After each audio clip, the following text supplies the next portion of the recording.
Em reverência à palavra do Senhor, convido os irmãos a ficarem de pé.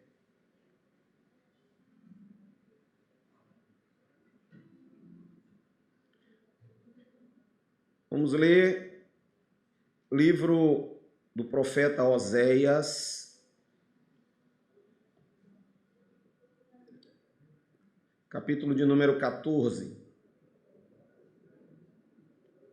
Livro do profeta Oséias, logo depois de Daniel.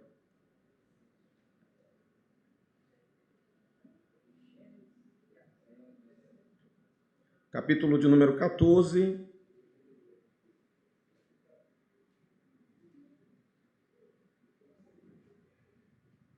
Glória a Deus. O texto não é grande, então eu quero convidar todos para lerem de maneira alternada comigo. Nós vamos ler um versículo e os irmãos poderão ler o versículo seguinte e assim por diante. Eu quero lhe pedir, você que está ao lado de alguém que não está com uma Bíblia, compartilhe aí a sua Bíblia. Vamos todos ler, embora esteja aqui no telão, mas acompanhe aí na Bíblia, até para que a gente aprenda a encontrar o livro de Oséias, que é fácil encontrar o Salmo, né? Apocalipse é simples também. Gênesis ainda mais, mas Oséias não é fácil, Oséias já fica meio escondido. Então, você procura aí, depois do Salmo, depois de Provérbio, depois de Jeremias, de Isaías, Ezequiel, Daniel, aí chega em Oséias. Amém, irmãos? Tem alguém que ainda não achou?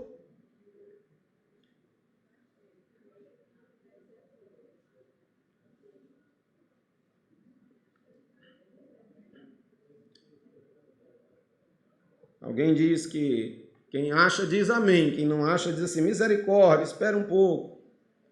Todos acharam? Diz assim: Israel, volte para o Senhor seu Deus, porque você caiu por causa dos seus pecados.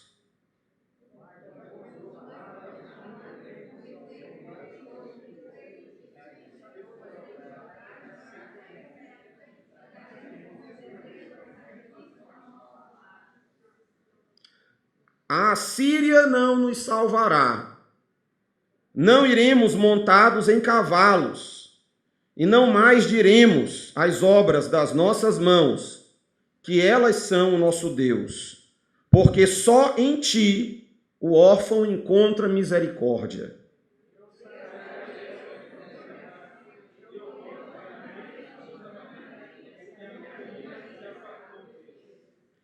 Serei para Israel como orvalho, ele florescerá como lírio, e lançará as suas raízes como o cedro do Líbano.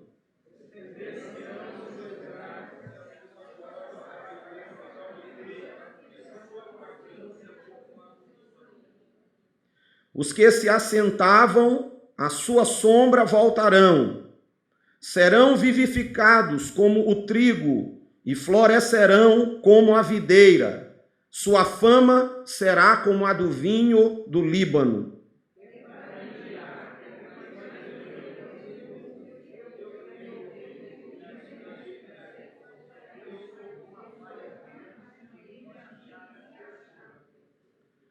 Quem é sábio, que entenda estas coisas. Quem é inteligente, que as compreenda. Porque os caminhos do Senhor são retos, e os justos andarão neles, mas os transgressores neles cairão. Amém? Glória a Deus. Glória a Deus. Como nós devemos desejar a presença do Senhor, irmãos? Os que estão lembrados quando a gente canta assim, no Santo dos Santos, a fumaça me esconde. Isso retrata uma cena lá do costume do povo de Israel quando estava naquele deserto, indo em direção à terra prometida, e os sacerdotes entravam na tenda do santuário, e ali no Santo dos Santos, o sumo sacerdote queimava o incenso, e a fumaça do incenso enchia o lugar, o Santo dos Santos, de tal maneira que naquele ato de adoração a presença de Deus vinha sobre aquele lugar de uma forma às vezes tão poderosa que não conseguia mais ninguém entrar no santuário, porque a presença de Deus tomava conta daquele local. E isso devia ser o desejo de cada um de nós, que a presença de Deus enchesse nossas vidas, como enchia o Santo dos Santos. Por isso ele canta: a fumaça me esconde, porque o Senhor se fazia presente de forma poderosa. Onde Jesus está presente, irmãos, as coisas acontecem. Onde ele está presente, a doença dá lugar à saúde. Onde ele está presente, a tristeza dá lugar à alegria. Onde Jesus está presente, a morte dá lugar à vida. Onde ele está presente, os demônios não conseguem ficar. Onde o Senhor está presente, algo diferente acontece. O coração das pessoas muda. E as pessoas se dobram e reconhecem que Ele é o Senhor. A presença do Senhor é tudo que nós devemos desejar.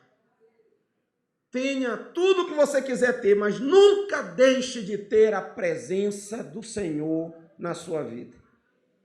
Por isso é que nós cantamos com essa alegria, sabendo que o Senhor está conosco. Ele é que faz a diferença. Como diz a palavra, naquele dia nós veremos a diferença entre o justo e o ímpio, entre o que serve a Deus e o que não serve. A presença do Senhor faz toda a diferença. Se alguém perdeu a presença de Deus, tem que voltar correndo para a presença do Senhor. O texto que nós lemos no início do culto foi Oséias capítulo 14.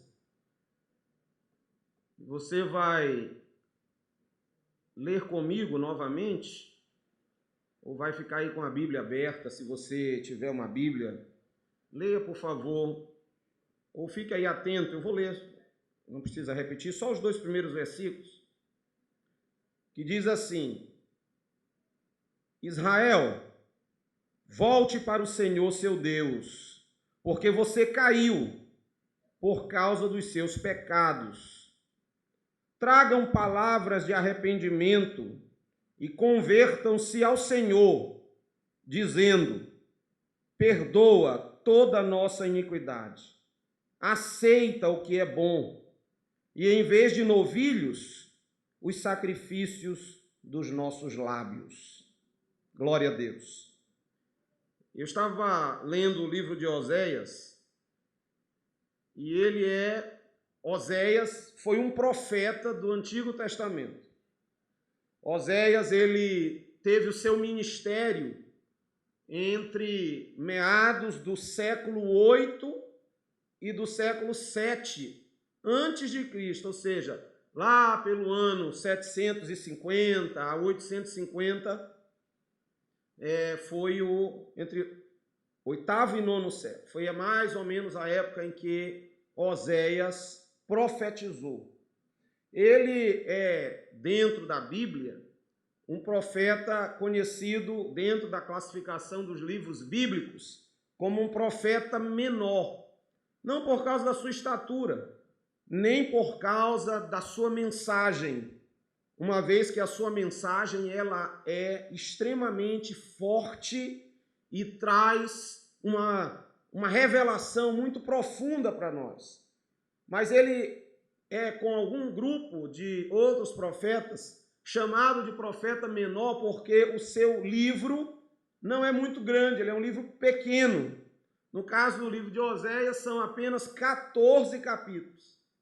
Mas, de uma forma unânime, os teólogos mais conceituados chamam Oséias de o João do Velho Testamento. Porque a mensagem de Oséias, que ele falou inspirado pelo Espírito de Deus, é uma mensagem que revela plenamente o amor de Deus pelo seu povo e as oportunidades que Deus dá para o seu povo de voltar atrás, de se arrepender, de se converter antes que seja tarde demais. Então você olha para o livro de Oséias e, embora ele não seja este profeta tão conhecido, mas a sua mensagem foi uma mensagem poderosa, uma mensagem impactante para a sua época. E quando ele profetizou,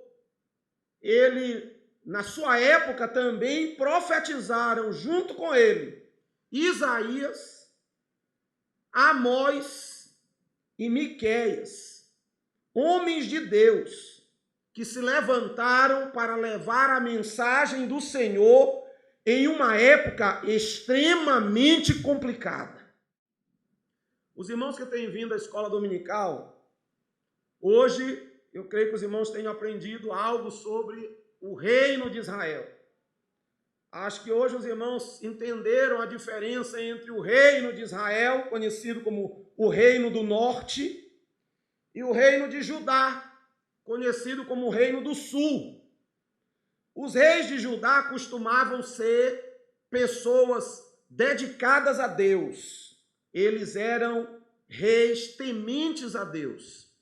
Quando esses reis de Judá subiam ao poder, eles desfaziam as coisas erradas no meio do povo. Se havia altares de idolatria, eles removiam. Se havia injustiça, eles mudavam a situação para que a justiça fosse aplicada. Se havia perda de comunhão com Deus, eles se esforçavam para estimular os sacerdotes. Eles se esforçavam para levantar os levitas. De alguma maneira, eles trabalhavam para que o culto a Deus voltasse a fazer parte do povo, da rotina do povo.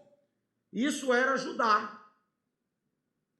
Mas o reino de Israel, ele era o contrário.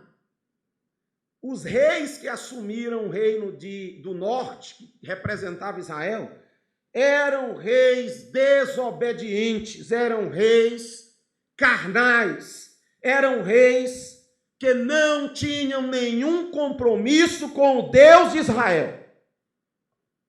Eles eram compromissados com a violência, eram compromissados com a idolatria, eram compromissados com a corrupção. Os reis de Israel, eles, ao invés de removerem os altares idólatras, eles faziam construir mais. Eles convocavam o povo para adorar os ídolos. Havia violência, havia corrupção moral. Eu me admiro por ver no livro de Oséias, sem considerar o que os outros livros proféticos revelam. Só no livro de Oséias, no capítulo 4 e 5, nós, quando lemos, ficamos assim, com uma visão do que era a época que Oséias profetizou. Você olha o capítulo 4 e 5, você vê que aquele povo desenvolveu uma idolatria extensa. Havia culto a todo tipo de ídolo. As crianças de Israel eram queimadas vivas em oferta aos ídolos, que não falavam, não viam e não agiam, não faziam nada. Havia dentro de Israel, ao invés do povo ser estimulado a buscar a Deus, eles eram estimulados à prática da promiscuidade ritual nos templos dos ídolos. Haviam multidões de mulheres, de prostitutas, que se prostituíam continuamente em um ato de culto aos seus ídolos, manchando a terra, contaminando a terra, trazendo maldição sobre a terra de Israel. E os reis não faziam nada. Os reis não tomavam atitudes. Eles queriam viver como viviam os povos ao redor. que não tinham temor de Deus, eram povos violentos, viviam pela guerra. Os reis de Israel, eles deixaram de confiar em Deus e passaram a colocar sua confiança nas nações que na época eram consideradas fortes. Então, o reino de Israel começou a fazer aliança com o Egito, que tinha um poder militar importante naquela época. Fizeram alianças com a Assíria, um reino distante, que hoje é o lugar onde está o Irã, e aquele povo assírio, ele fazia aliança com os reis do norte para compartilhar a guerra com eles. E não havia, de forma alguma, o temor de Deus. Oséias descreve que havia uma tendência à bebedeira. Ele chega a traçar um cenário que os líderes do povo, o rei, os líderes dos governantes e até os sacerdotes, você olha isso no capítulo 4, você vê no versículo 9 que até os sacerdotes estavam envolvidos e dominados por esta condição. Eu lembro, irmãos, que há um tempo atrás, há uns dias atrás, eu estudava sobre os avivamentos mais recentes da nossa história. E eu vi os avivamentos que tiveram no início do século XX e no final do século XIX. E eu não sabia, porque eu nunca tinha visto isso com tanto detalhe, e vi para ministrar essa palestra e prestei atenção no seguinte: no final do século XIX, 1800 e alguma coisa, a Europa, principalmente a Inglaterra, estava mergulhada em um caos social e a bebedeira e a promiscuidade dominavam, de maneira que até o rei foi pego escrevendo e ensinando por escrito aos príncipes, seus filhos, todo tipo de pornografia que os irmãos imaginaram. E a Europa estava mergulhada, segundo os relatos históricos, em bebedeira, em promiscuidade, e se não houvesse a obra que Deus fez, a Inglaterra não seria o país que nós conhecemos hoje, porque a história mostra que estava à beira de uma guerra civil. E aí Deus levanta a igreja na Inglaterra, homens cheios do Espírito Santo, a tal ponto da igreja causar mudança na própria sociedade por causa da presença do Senhor. E quando eu olho para a história de Israel, relatada por Oséias, quando eu olho para a história da Inglaterra, por exemplo, eu não tenho como não comparar aos dias em que nós estamos vivendo hoje. Você olha para a sociedade e vê a sociedade desestruturada. Observe que a família tradicional está sendo combatida a ponto de quase perder a sua essência. As pessoas estão mergulhadas nos vícios, mergulhadas no egoísmo, mergulhados na idolatria. Irmãos, percebam como o nosso país é mergulhado na idolatria. E o pior de tudo, que eu não posso deixar de comparar, é que assim como lá na época de Oséias, os líderes religiosos estavam envolvidos em toda a sujeira, eu fico com vergonha, porque nos nossos dias, líderes, inclusive da igreja evangélica, estão passando uma mensagem de escândalo, uma mensagem que não está de acordo com a mensagem do Senhor Jesus Cristo que nós pregamos. Todos os dias se ouve escândalos, todos os dias se decepciona com alguma coisa que ouvimos, e as pessoas, os líderes, estão perdendo a noção de Deus. Mas aí você diz, pastor, isso aí é uma coisa nova, nunca aconteceu. Não, irmãos, isso é esperado, é profetizado. Jesus chegou a dizer que naquele dia em que ele irá prestar contas conosco, muitos se apresentarão a ele dizendo assim, Senhor, nós éramos obreiros, nós éramos cristãos, liderávamos igrejas, liderávamos trabalhos, liderávamos muitas atividades, fazíamos até milagres no nome do Senhor. Jesus vai olhar para estas pessoas e dizer assim para ela, eu nem vos conheço, apartai-vos de mim, vocês que praticam o mal. E eu vejo hoje, nos nossos dias, um cenário que é parecido com o cenário de Oséias.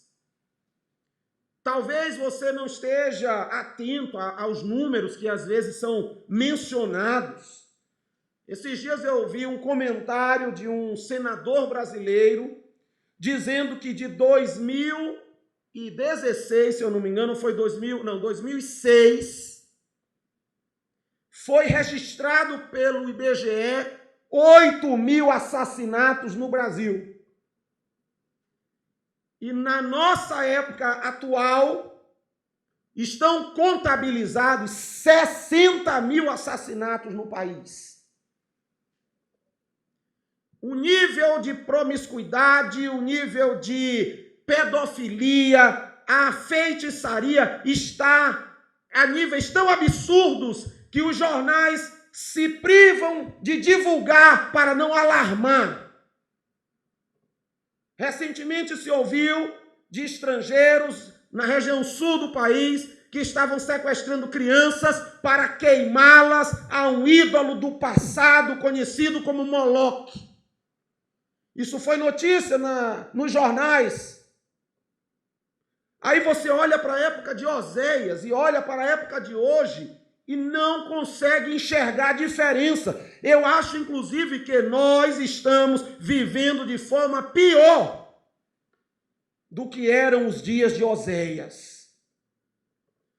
E o pior de tudo, irmãos, é que Oséias estava vendo acontecer este cenário. Se não era igual, mas era com os mesmos fundamentos, os mesmos princípios. Oséias estava olhando isso dentro do povo que levava o nome do Senhor. E isto pesa para mim, porque eu fico pensando que se eu creio em Jesus, me declaro servo de Deus, se eu busco a face do Senhor, se eu carrego comigo o nome do Senhor, eu não posso viver como viveram os homens da época de Oséias. Eu não posso viver como vive a sociedade em que eu estou. Deus me chamou, Deus te chamou para fazer diferença. Isaías capítulo 60, versículo 1, irmão Samuel, diz assim: levanta e resplandece, porque já vem a tua luz, e a glória do Senhor vai nascendo sobre ti. A ordem é para brilhar no meio de uma sociedade corrompida e perversa. Essa é a ordem. Jesus depois reafirmou quando disse para uma grande multidão: vocês são a luz do mundo. Vocês são o sal da terra. Vocês não podem deixar de brilhar. Vocês não podem deixar a luz do evangelho apagar na vida como se apagou na geração de Oséias. Vocês não devem deixar a ação da palavra de Deus como um sal deixar de existir na vida de cada um, a ponto de você não fazer diferença. Porque o sal faz diferença. O sal dá um sabor tolerável. O sal preserva. E se nós entendemos a Bíblia, nós compreendemos que Deus tem preservado esse mundo do juízo por um único motivo. Existe um povo aqui que é comprado com o sangue de Jesus. E diz a Bíblia que no dia que nós formos tirados, e essa é a nossa esperança, Jesus disse: eu vou para o Pai. Não fiquem preocupados. Não se turbe o vosso coração. Não se turbe. Não fiquem incomodados pelas lutas, pelas dificuldades, pelas batalhas. Não se turbe o vosso coração. Crede em Deus e em mim. Lá na casa do meu pai tem muitas moradas. Eu vou preparar lugar. Depois eu vou voltar para levar vocês. Para onde eu estiver, vocês estarem comigo também. Mas você não pode deixar de ser sal. Quando a igreja for tirada, dar-se-á início a um período que a Bíblia mostra e chama de grande tribulação. Não queira estar entre os que estarão aqui. Não queira estar. A hora de servir a Deus é agora. Porque a graça e a misericórdia de Deus são enormes. Mas Deus tem estipulado um tempo para dar encerramento à misericórdia e início ao juízo. Eu aprendo isso na Bíblia. Não existe um único peso para a obra de Deus. Há quem ache que Deus é só amor. O amor de Deus prevalece na sua característica, no seu caráter. Ele ama tanto. Alguns irmãos vão conhecer o livro de Oséias como sendo o livro do profeta que teve um casamento difícil. Hoje de manhã a gente comentava isso, eu posso dizer aos irmãos, ser profeta não é fácil. Ser profeta, antigamente, não era nem um pouco simples. Porque a mensagem do profeta precisava muitas vezes ser em atos práticos. E eram atos duros. Oséias, por exemplo, Deus o chamou e disse: esse povo de Israel me traiu. Esse povo não está me obedecendo. Esse povo vive nas suas idolatrias, nas suas feitiçarias, vive consultando mortos. Esse povo vive na prostituição, este povo vive na violência, me traiu. Aí ele chamou Oséias e disse: tu vais casar com uma mulher prostituta. Vai ter filhos com ela. E ela vai te trair. E esta vai ser a mensagem que tu vai pregar, o mesmo sentimento que eu tenho por este povo, de traição, de desobediência. Mas diz para esse povo que eu os amo, que eu tenho misericórdia deles e eu vou restaurar eles. Por isso Oséias é conhecido como João, porque ele expressa um amor que não tem tamanho de Deus por nós. Mas Deus não se revela só como amor, ele também se revela como Deus de justiça e de juízo, que não tem o culpado como o inocente. Deus se revela como aquele que tem nas suas mãos a misericórdia e a justiça. Portanto, nós aprendemos que há um tempo, mas as pessoas não estão dando ouvidos. E eu fico estarrecido, irmão, sabe o quê? Como aquele povo era desobediente, irmão Batista. Depois dessa situação aqui, esse povo, desobediente como era, sofreu a invasão Deus disse para eles, se vocês não se arrependerem, eu vou permitir a destruição, a aniquilação de vocês. Vou permitir. E eles continuaram na desobediência. Perseguiram os profetas, mataram os profetas, rejeitaram a palavra e Deus manda o juízo. A mesma Assíria, que eles tinham aliança, invade a região, invade Israel e extermina o povo. Leva cativo, leva prisioneiro, deixaram vazia a terra de Israel. Ficaram assim os mais pobres, um outro aqui e acolá. Aí você olha em 2 Crônicas, capítulo 30, você olha para o rei de Israel, o rei de Judá, chamando os profetas para voltar, o povo para voltar à presença do Senhor, e ele manda um convite, manda seus mensageiros. Ele não era de Israel, ele era de Judá, mas ele manda um convite ao resto das pessoas que ficaram em Judá, que não foram levadas pelo rei, disseram, olha, eu vou voltar a servir ao Senhor, nós vamos voltar a servir ao Senhor, venham conosco. Os irmãos acreditam que eles não quiseram? Mesmo sofrendo, mesmo tendo sido escravizados, aniquilados, colocados como nada, ainda assim o coração era duro. Eu fico pensando, quantos hoje têm ouvido a mensagem do Evangelho de Cristo e não estão dando ouvidos, estão sofrendo, apanhando, estão vivendo de forma a sofrer toda a opressão de Satanás em suas vidas, mas mesmo assim não abrem o coração para Jesus. E Oséias vira para aquele povo e propõe uma coisa: Israel, volta para o Senhor, por causa dos teus pecados tu tens caído.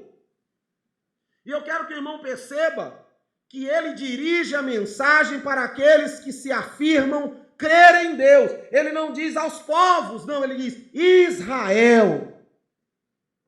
A mensagem do Evangelho deve ainda falar para mim e para você, para nos exortar, para nos cobrar maior compromisso com o nosso Deus, com a santidade, com o seu reino. E ela chama atenção para que eu e você tenhamos os olhos abertos para não deixar que os cuidados da vida nos roubem a atenção que nós devemos dar ao reino de Deus. Você olha os profetas pregando, você tem profetas como Isaías. Na mesma época de Oséias, ele gritava para o povo, no capítulo 55, 6, busquem ao Senhor enquanto se pode achar. Invocai o Senhor enquanto ele está perto. Deixe o ímpio o seu caminho, o homem maligno os seus pensamentos. Converta-se ao Senhor, porque ele é poderoso para curar, para perdoar, para livrar. Essa era a mensagem. Oséias pregava num lugar, Isaías pregava em outro. Você vê outros pregadores, como, por exemplo, Jeremias falava, Miqueias falava, no Velho Testamento. Aí chega Jesus, como diz Hebreus, no passado os profetas nos falaram, agora Deus nos falou pelo Filho. Jesus chega, qual é a mensagem de Jesus? Quando ele começa a pregar, qual é a mensagem dele? Arrependei-vos e crede no Evangelho. Deus continua chamando o seu povo ao arrependimento, ao compromisso, a uma vida de dedicação ao Senhor. Como Jesus disse, se você não é capaz de abrir mão de todas as coisas por amor a Ele, você não é digno dele. Deus não quer nenhum de nós pela metade. Ou você é dele, ou vá para o mundo. Ou você é de Cristo, ou vá para o mundo. Não adianta estar frequentando uma igreja. Não adianta ter o conhecimento teológico completo. Não adianta ter família crente. Você e eu precisamos da presença do Senhor na nossa vida.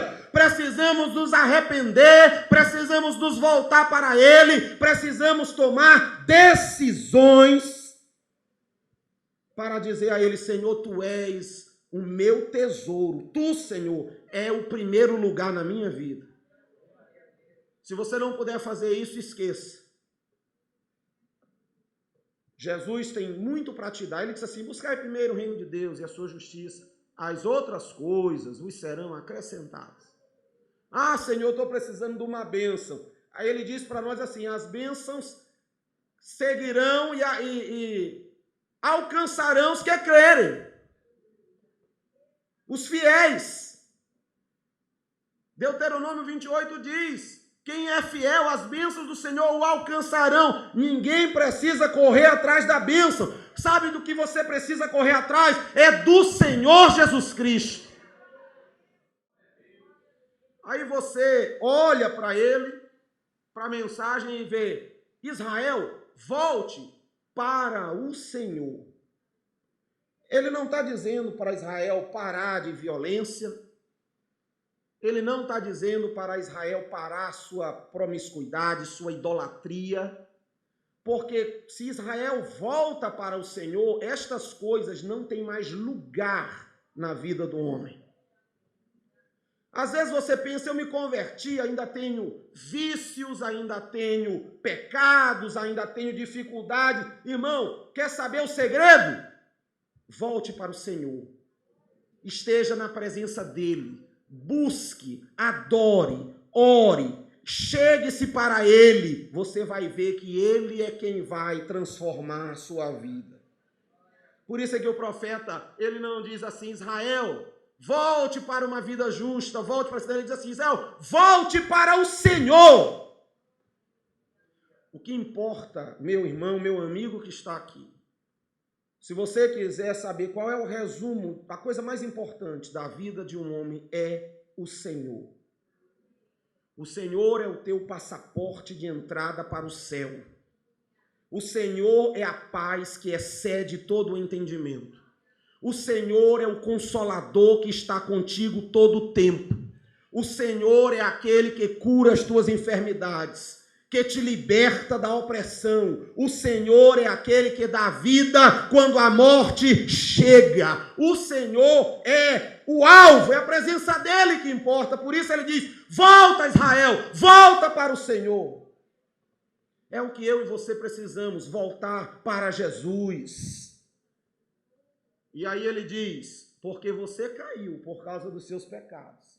Irmãos, é triste quando o homem não reconhece os seus pecados. Quando você se acha bom demais. Primeiro, Eclesiastes 7:20, o sábio diz assim: não há nenhum justo sobre a terra que faça o bem e que não peque. Romanos 3 diz que todos pecaram e destituídos estão da glória de Deus. Mas também diz, no Salmo 130, versículo 3, se tu, Senhor, olhar para os nossos pecados, quem vai sobreviver? Aí ele completa dizendo: mas contigo está o perdão, para que tu sejas temido. Nele há o perdão. E João escreve as palavras de Jesus quando diz, lá no capítulo 3, Deus enviou o seu Filho ao mundo, não para condenar o mundo, mas para que o mundo fosse salvo por ele. Aí ele diz mais: quem crê nele não é condenado, irmão.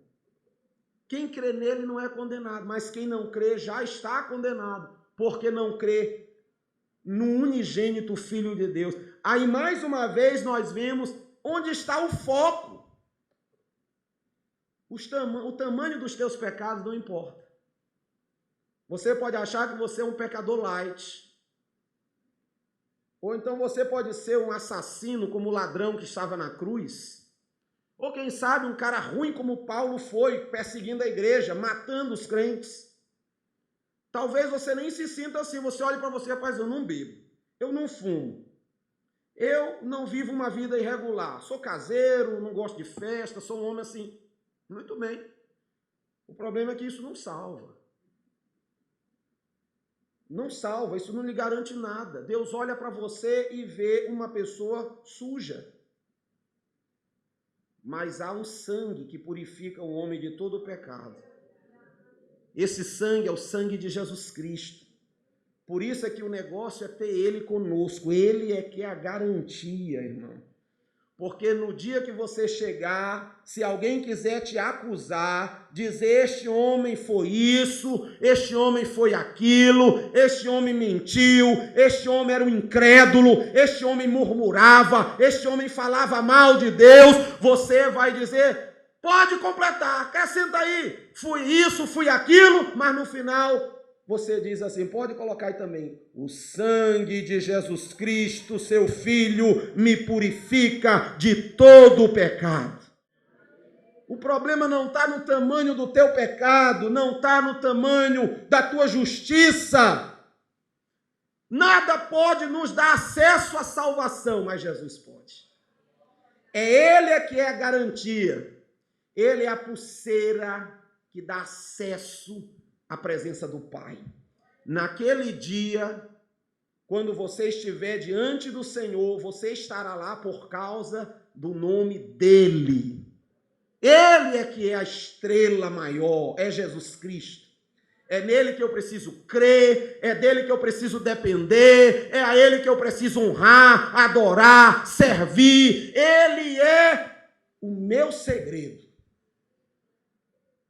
Agora, a palavra de Oséias exige de nós um comportamento de atitude. Veja o versículo 2. Tragam palavras de arrependimento e convertam-se. Atitude prática. Ou seja, quando eu ouço a palavra, quando eu aprendo com a palavra, quando a palavra me confronta, eu preciso me converter e mudar.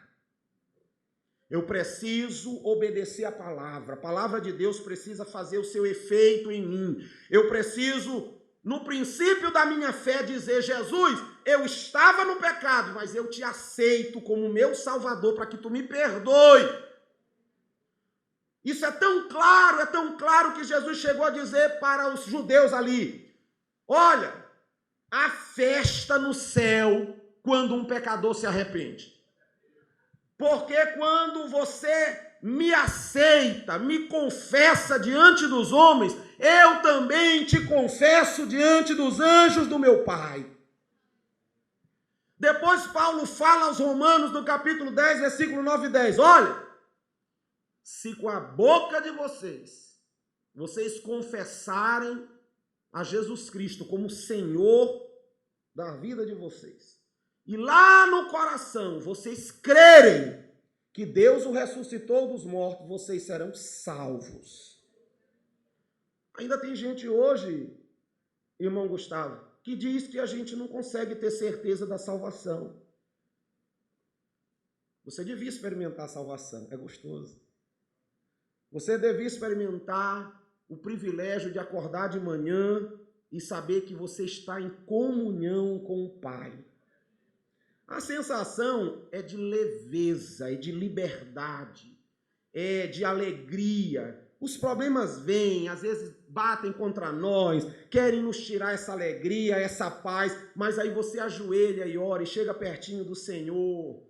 E a presença dele começa a tocar em você, e a tristeza sai, a alegria entra, você começa a sentir a emoção do Senhor com você, você chora, você se derrama na presença do Senhor, quando você levanta da oração, você está outra pessoa. Não é isso? Eu estou mentindo, irmãos? Eu estou inventando alguma coisa para agradar alguém? Quem já experimentou isso sabe do que eu estou falando. Você devia experimentar a salvação, não é difícil. Creia em Jesus, se converta a Ele, aceite Ele como Salvador, como Ele diz, Vinde a mim, vocês que estão cansados e sobrecarregados, e eu, o Senhor, vos aliviarei. Essa responsabilidade é dele, esse compromisso é dele. Ele não entregou para anjo isso. Ele poderia, venham, vocês serão aliviados. Não, eu vos aliviarei. Quando você vem a Cristo, você tem um compromisso com Ele, é ligação com Ele. Não tem intermediário. Tem gente que pensa que o pastor é uma grande figura, que qualquer coisa vai lá orar, o pastor ora e resolve. Não, irmão, você tem acesso direto a Ele. Você é dele. A Bíblia diz que nós somos dele. Nós somos ovelhas do seu pasto e Ele nos conhece. Mas é preciso você tomar uma posição. É preciso você querer servi-lo. Não dá para viver com um pé na igreja e um pé lá fora. Mas eu quero te desafiar a tomar uma posição e a responder o chamado de Cristo, que era o exemplo, Israel, uma figura para dizer para mim e para você, volta, porque pelos teus pecados tem caído, mas há solução para você em Cristo.